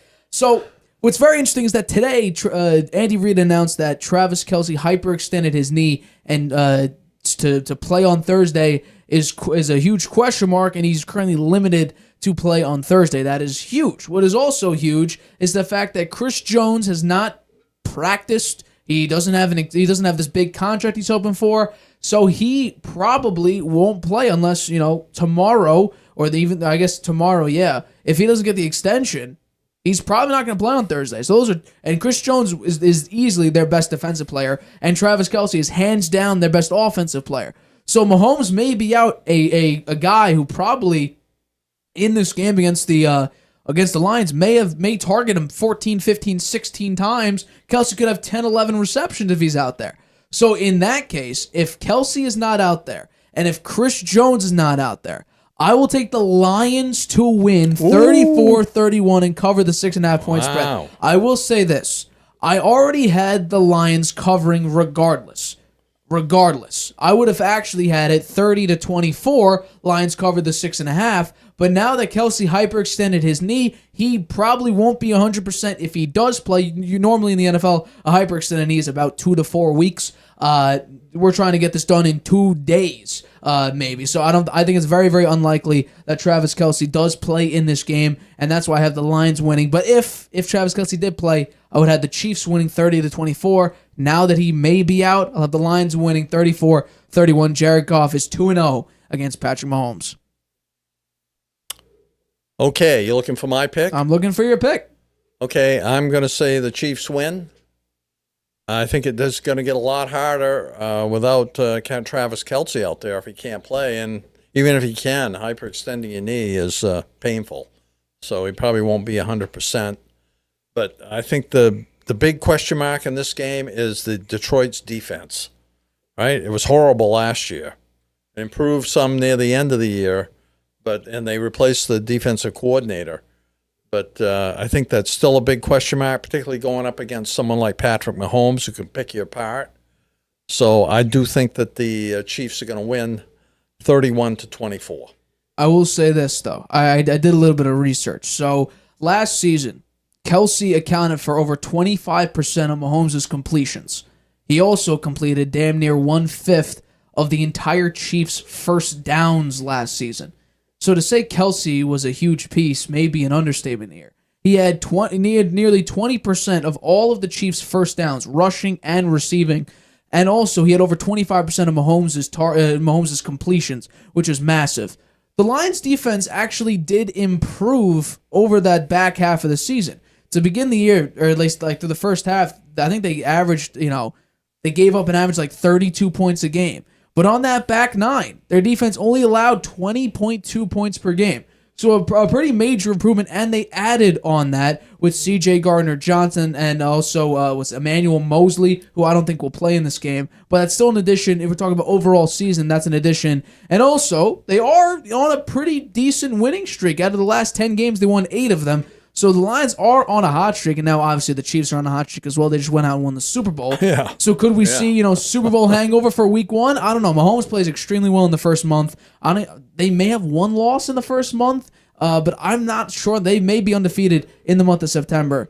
I don't know. Because Kelsey is probably out, I don't know. I have faith in the Lions to, cause the upset. I do think it may be even a higher scoring game than this. Yeah, I think that's right. It could be higher than this. Given the performance they put on last time they played against one another. And Goff he's improved, right? I mean, he had a great season last year. So I do think it will be a fun game to watch. It's nice to have an exciting game, two teams that are going to be definitely big contenders this year playing on a Thursday night. Some of those Thursday night games last year, come on. They were Jets-Jaguars. Chris Streveler was the starting quarterback. Wow. They were tough to watch, some of them. So this one will be fun to watch. First game of the season. I'm looking forward to it. I mean, think about it, though. Last season, we had the Colts-Broncos. That was a Thursday night game. That was brutal. Ended in 12-9 and went to overtime. Like I said, Chris 12-9. Yeah. Both of the quarterbacks played terrible in that game. Chris Streveler with the Jets. The Jets fans weren't cheering for scores. They were cheering for first downs. That's how bad it got. The Jets couldn't even get a first down. That if they did, the crowd erupted. So, yeah, hopefully this is a good start to the season with the Lions, one of the most explosive offenses against Mahomes and the Chiefs, who just won the Super Bowl. But that does wrap up this episode of the Harvey Hour. We went about an hour and 40 minutes. Not quite, our record, but it's pretty good thus far. Pretty long show, absolutely. But for this one, this will be the end of it. We're going to be back on Friday. Friday starts up. We'll recap the Chiefs-Lions game. Who won? What was our reaction? And also, we're bringing back a bunch of the topics that were part of the NFL season, including the Harvey Hot Hand, my 5 picks that you should bet on in the NFL season. I think I'm not going to grab the numbers out here, but I was well over 50%. I believe I might have been 54, 56%. So, if you use my bets, you make some money back. And also, we of course, will make our picks for every single game of this weekend. Once again, this is the first of many Sundays, of about 5 months of Sundays, where NFL football will be played, and also we'll make our Monday pick as well out that time. And also, this the cycle of Tuesday shows. So from now until probably February to March, Tuesday and Friday will be the schedule of the Harvey Hour. But for this episode, my name is Nathan Harvey. That's my dad, Stephen Harvey. We are the Harvey Hour. We will catch you guys Friday, 6:30 p.m. Eastern,